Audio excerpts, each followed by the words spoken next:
I rise to speak on behalf of the Coalition in relation to this bill and indicate at the outset that we will be supporting it.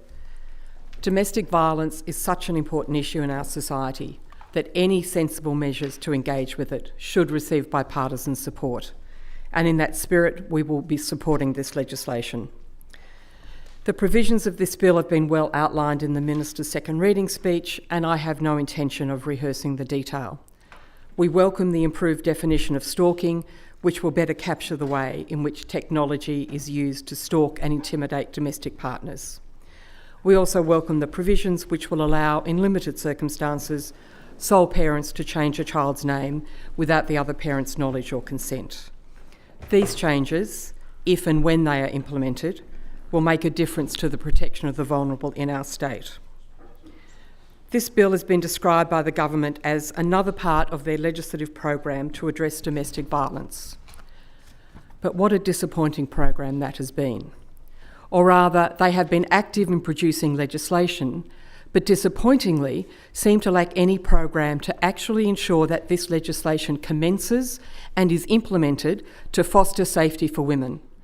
This government has made announcement after announcement, has put up bill after bill, but shows absolutely no commitment, or indeed appears not to have any concrete plan to actually put their words into action and make real changes to protect the vulnerable. And again, they present us with another bill covering very important subject matter, but without a commencement date for the totality of the bill, other than the never never of proclamation at some time in the future. It is as if this Attorney-General and this government, rather than claiming to be an Austinian positivist or a Scalia originalist, is a Gilbert and Sullivan Cocoist. When Coco has to explain to the Mikado why Nanki Poo, whose execution had been ordered and reported, is still actually alive, Coco says, "It's like this. When Your Majesty says, 'Let a thing be done,' it's as good as done, practically. It is done, because Your Majesty's will is law. Your Majesty says, 'Kill a gentleman,' and a gentleman is told off to be killed. Consequently, that gentleman is as good as dead. Practically, he is dead. And if he is dead, why not say so?" And the Mikado replies, "I see. Nothing could possibly be more satisfactory." Are we to believe that when this Attorney-General introduces a bill or this government enacts legislation, that it's as good as done and no implementation is required?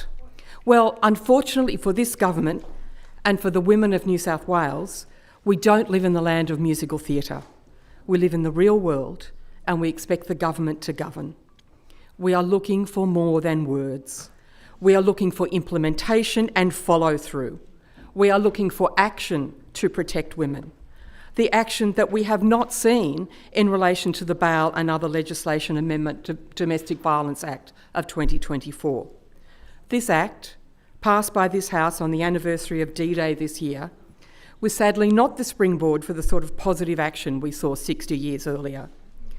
This Act, the government's direct response to the sad circumstances of the death of Molly Ticehurst, made three main changes designed to protect women. It tightened the bail threshold, it mandated electronic monitoring for those accused of serious domestic violence but who are granted bail, and it required bail decisions to be made by magistrates rather than registrars. However, only one of those three key changes has been introduced: the changes to the bail threshold. We are still waiting for the implementation of the other changes. This bill will assist with that task.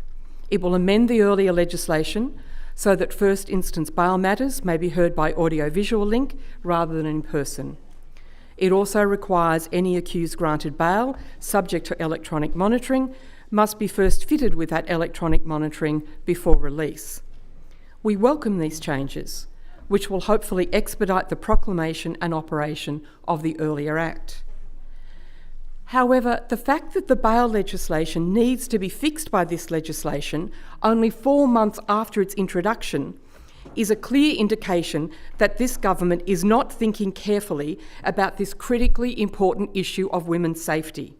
They are not doing the work to get it right, but delaying implementation until they can perform running repairs so that their laws are fit for purpose. Women facing domestic violence deserve the respect of this government. Respect which means that we think about the issues properly and get the legislation right the first time so it can operate promptly. These changes are even more perplexing when considered against the background of testimony at budget estimates. We asked the Police Minister, we asked the Minister for Corrections, we asked the Minister for Women, and we asked the Attorney General what was happening about the implementation of the bail legislation. We heard lots of buck passing to other ministers. We heard about working groups, task forces, Cabinet Office oversight, maybe September, maybe October. But not once did we hear that the bail legislation changes could not commence fully until they were fixed by the Act that we have before us. This leaves us with three possibilities. The first is that the Attorney General was unaware of the problems in his own legislation which needed to be fixed before it could be proclaimed. The second is that he was aware but was unwilling to disclose this at estimates as a reason for the delay in introducing measures to protect women's safety. And the third possibility is the most frightening of all, that no one in this government actually realised that these problems existed until we started asking about the delay in implementation. Not one of these options gives the women of New South Wales confidence that they are being respected and that their safety is a priority for this government. And this government stands condemned by its own impotence. The more we look at this program of the government, the more that we see that it is held together by sticky tape and chewing gum and can hardly be regarded as a serious attempt to address one of the most important social issues of our time. The bill before us makes an important statement about the seriousness of breach of ADVOs and creates two new aggravated offences, each with a much higher penalty. We all know that the ADVO is not necessarily protective. It is a sobering statistic that 22.5% of all intimate partner homicides from 2021 to 2023 were committed with an ADVO in place. But we support any attempt to make them work better and be treated more seriously. And this includes the introduction of the new sections 14.1a and 14.1c. We all hope that stronger penalties send a stronger message to those who might otherwise be tempted to domestic violence. Because a penalty, no matter how high, awarded after an assault or after death is hardly an indicator of success. But to be educative, these higher penalties must be awarded and must be seen to be on the table, which is why it is surprising that these new aggravated offences have both been created as Table 2 offences, which means that unless the prosecutor elects to proceed by way of indictment, they will be heard in the local court where the maximum penalty is not the 3 years of the new 14.1a, not the 5 years of the new 14.1c, but the existing 2-year maximum. The government did a very similar thing in relation to knife crime in June last year, doubling penalties but leaving matters to be tried summarily in the local court. And the outcome? In over a year of this legislation being in effect, there has been not one single case in which the higher penalties have even been sought, let alone awarded. The Attorney General in budget estimates and in repeated press releases stated that this legislation about knife crime sends an important message. What message is being sent if the penalties are never sought or never awarded? Or does the Attorney General believe that possible offenders are scanning his press releases for new laws and moderating their behaviour accordingly? The Boxar stats suggest that they are not, with a sad rise in homicide by knife since the introduction of these laws. It appears that the Gilbert and Sullivan theory of jurisprudence, where the emperor says a thing and is it as good as happens, doesn't in fact work in the real world after all. And so we view with hope but considerable trepidation the prospect that these new offences will in fact have a moderating effect on domestic violence, especially since they have been structured in such a way to make it unlikely that the new higher penalties will ever be awarded. The last major reform introduced by this bill is the introduction of a civil protection order scheme for serious domestic abuse. These orders are modelled on serious crime prevention orders, and unlike ADVOs, can operate prospectively, positively, and address the behaviour of the person of concern rather than being targeted at the protection of a particular person at risk of abuse. In fact, novelly, they can be made for the protection of future partners, not in existence or contemplation at the time the order is made. There are critics of the serious crime prevention orders, just as we anticipate there will be critics of these orders from the perspective of infringement of civil liberties.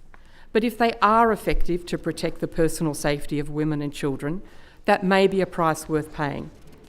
There is certainly evidence of the success of the serious crime prevention orders, but this is not simply because of the order being made. It is because of the way in which these orders have been resourced. Will we see a domestic violence version of Strikeforce Raptor ready to enforce these orders? And if we don't have comparable resourcing, if the law isn't implemented rather than simply being made, how confident can we be that women will be protected? Let us all hope that this measure will in fact be properly resourced and will work. But when we see that breach of these orders is also a Table 1 offence, where unless a decision is made to proceed by way of indictment, the maximum penalty will be 2 years, not the legislated 5, it is increasingly hard to maintain this hope. I worry that women are being gaslit by this government, told they will be safe, told these laws will protect them. But then, as we saw with the bail laws, these laws not actually ever being implemented. Just like Jack's Law, promises, but not a single purchase order for a single wand. And when will the promised changes by this legislation commence? We don't know. It's by proclamation. Well, this is simply not good enough. New South Wales women deserve more. We deserve respect and an end to this gaslighting and fanciful jurisprudence that passing a law is the same as implementing a law.